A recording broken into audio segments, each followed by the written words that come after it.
Great Britain I have been, and 5 provinces of Canada.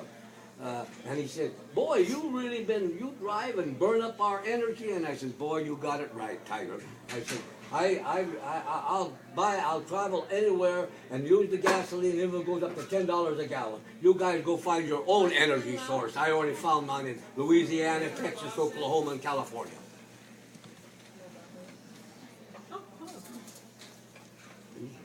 All right, that's enough fun. Now Hollywood is, I wonder why Hollywood hasn't discovered me. And I'm very upset they didn't invite me to the Grammys.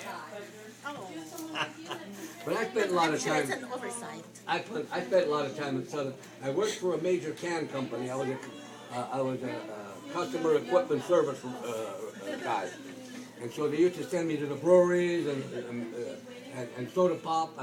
Places and canneries. All throughout back in the days when we had canneries. Yeah. So I got to travel a lot with the company. For the company plus working in it. It was interesting. I have to go in there and tangle with the guy that swept the floor and with the guy that owned the whole damn thing and always say, yes, sir, no, sir, while he was insulting me and raising hell. And I used to smile at him and says, oh, God. I said, what? I wonder do you like ducks? He says, oh, yeah. I says, I've hunted those things for 40 years. I says, you want some? I'll bring you a couple. I never shot big guns. I didn't like those. I had 2 big guns on my B-24, 50 calibers. But that was only when a Zeke Zero Mitsubishi had come in with 2 cannons going, 240s. Then you had to kind of try to beat him off. Otherwise, it was a kind of a little farce between the fighter plane and us guys protecting our bomb load and the airplane. So consequently, we had to be either pretty good or fortunate. I never believe in luck because you got to make it happen. See, so here I am, short, fat, bald-headed old man now. Love it. My grandson here hollers at me all the time and says, what do you keep telling me? I says, well, when you have to consider the fact that I remember picking prunes and cutting apricots and picking peas off them hills, east hills, I says, and then now all those airheads in Washington, D.C. screwing us all up, I said, so what did I gain? One day I'm in a what was that what do you call it, grocery store? Save Mart. Save Mart. I was in there, and a woman and her daughter, she was an older woman in my area, and her daughter was pushing the cart, and I had 2 items, and I'm walking over, and so as soon as the younger woman seen me coming with her cart and her mom over there, I found out that was what she started, and she said, wait a minute, she says, let this gentleman, I said, I'm not a gentleman, ma'am, but I only have 2 items. I said, no, she says, that's right, because I had this go to hell hat on too, So then when I got in there, we started talking, and she said, oh, you in? I said, yeah. I said, I put some time in, but I haven't got time for that today. I said, I got to get these things home and so that. Then I said, but I'll tell you one thing, hon. I said, I fought on the wrong side. She hit me with my purse and said, you ought to be ashamed of yourself. I said, I did fight on the right. If I'd have known anything what I know then, in my old age now, I'd have migrated to Mexico or to Canada. I said, you guys could have won this thing all by yourself because I didn't do it worth a damn. That's history. Yeah, it's interesting. I built and flew model airplanes, 1936, 37, and then after the war, I started back in it again. I hunted ducks for 40 years. I traveled all over the United States. I was stationed down in Laredo, Texas, right across the border from Navajo, Laredo, Mexico. But they wouldn't let us across there. We had, because we were students, I was learning to fly. I mean, not fly. You had to know gunnery besides being a mechanic, see. You had to man the guns. We had 10 people aboard. 4 commissioned officers and 6 of us enlisted men. And I was the rank with the gal, the rank non-com, because I didn't take a shower but once a month. No, that was considered, I ran the show.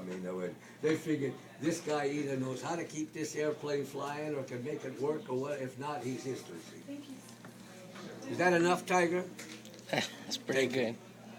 You've been a very good listener. Thank you too for my BS. It's fascinating. Yeah, it is. It's something that once in a while the guys we get together, you know. I mean, I have coffee in the morning, but it's kind of a habit thing. No, I'm not addicted to coffee, but it's just something I do in the mornings at McDonald's, and they come in and we kind of. And some of them have been in the army, but they never flew in a big war. They know what military is, you know. But they like my wild stories when I get going, you know what I mean? When I was a kid growing up, like picking prunes in this valley. You should write a book. Well, these kids keep saying that, but it's just that it's interest to me. And they said, boy, you remember, I said, well, you don't forget many things, I said. And besides, I said, you guys are very fortunate, I said. Your grandmother and your mom, I said, was the greatest lady in the world. She put up with my damn big mouth and all that, and we got along for 54 years, and I said, that must have been pretty good. But I said, you kids today, I said, you don't know your rear ends from a hole in the ground. We saw both at the same time. Is that right? That's correct. How Clueless. old are you, sir? Huh? How old are you? Well, they claim I'm too old I'm 86 years old. Well, I went in when I was 19 because I was 18 when in high school. But my mom, who was also born in Providence, Rhode Island, of course, that was before I was there. And then met my dad after World War One. Anyway, what the hell was I going to tell her? Oh, she was from the old school, and I was a senior in San Jose Tech. I'd gone to San Jose High, you know, across the street down the 7th and San Fernando Street here. And so she says, and you know, back in them days, in that generation, women, which of course we've come a long way, and I think it's great.